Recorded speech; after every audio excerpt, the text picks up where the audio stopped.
combat here earlier today. Men and women fighting for the honor of the Queen and the Niles Renaissance Fair.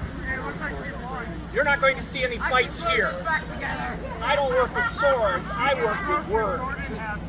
I am the instant barb, and I am here to tell you stories no one else has ever heard before, not even me.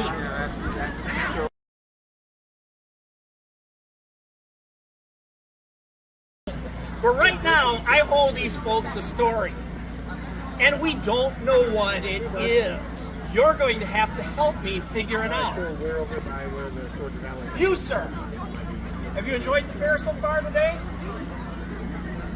You. First time. What's been your favorite part of the fair? Levi? The costumes. Coming back! And you have fun. All right, so the costumes, because these are amazing. But did you ever hear of King Ferdinand's costume ball? All right, King Ferdinand's costume ball was quite a tale to tell. This was back in the days of King Ferdinand of Ferdinand, known far and wide as a just king, a fair king, but not necessarily a wise king. And sometimes Ferdinand's generosity and his folly could get the best of him and get the whole kingdom in trouble.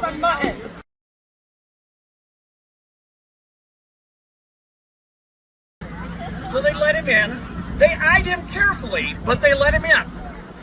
And as soon as he had a chance to visit the water closet, he put on the rest of the costume. As soon as he stepped out, however, he found that he was in the middle of a throng of partiers. And particularly, there were two mice. You may in fact have seen the two mice wandering around here. Two smaller people dressed in very elaborate mouse costumes. And they scampered around his feet as he was trying to get away, and he found himself dragged on with the rest of the party into the main hall where the big event was, the dance. And everyone was lining up to take part in a grand reel. And before we knew it, Brent is in the line. And Brent is not able to make his escape now. He needs to go unnoticed. How is he going to put unnoticed in the middle of this? And when he lines himself up, quite excitement going on there. There was almost that much excitement as what we saw at the party.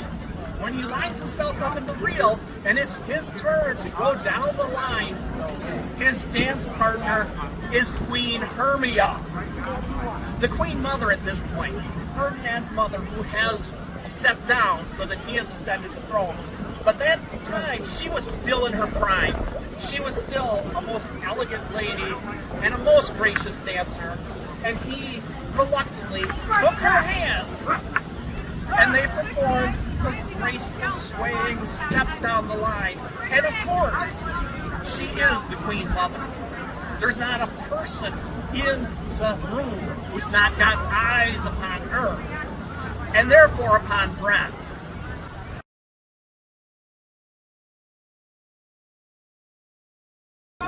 He's not going to sneak away this night, because suddenly he is the star of the dance.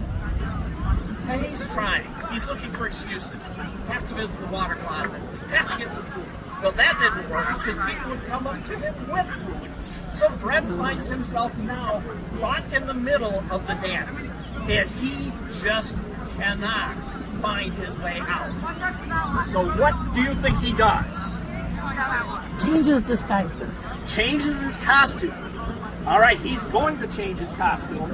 He's going to have to find a chance, though, to change the costume where he cannot be observed. So he is looking around. He is trying to find a chance. Everyone's been trying to keep an eye on him. But in the middle of another grand square, for square dancing was a new invention at that time, and very popular in Ferdinand. He gets a chance to swing away and behind great draperies hanging from the wall. And as quick as he can, he drops the badges, he drops the hat. Now he looks like a mere courtier, and he is now able to sneak out And no one's recognizing him because he's mussed up the hair. He now doesn't look quite like the grand man of the dance. He is now able to sneak out and around.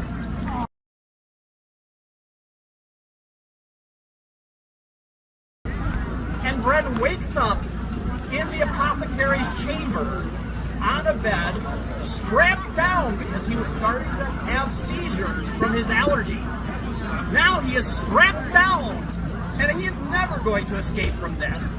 So he has to wait until the apothecary comes back and looks him over and waves a hand over his face and sniffs the air caught in his breath.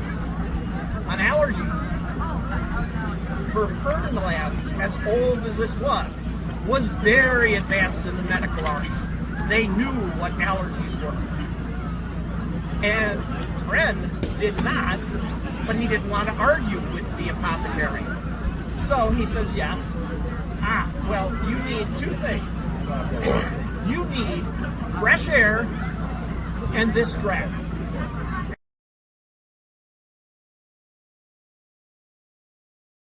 Gets up from the bench, sways a little bit. He is still not quite all there, but then makes his way back down the stairs to the big metal door to the treasury and the big lock upon it. This is not the sort of lock we have today, of course. Today we have very elaborate mechanical locks, and these others, they call them electro something. This was an old, large lock with a large key.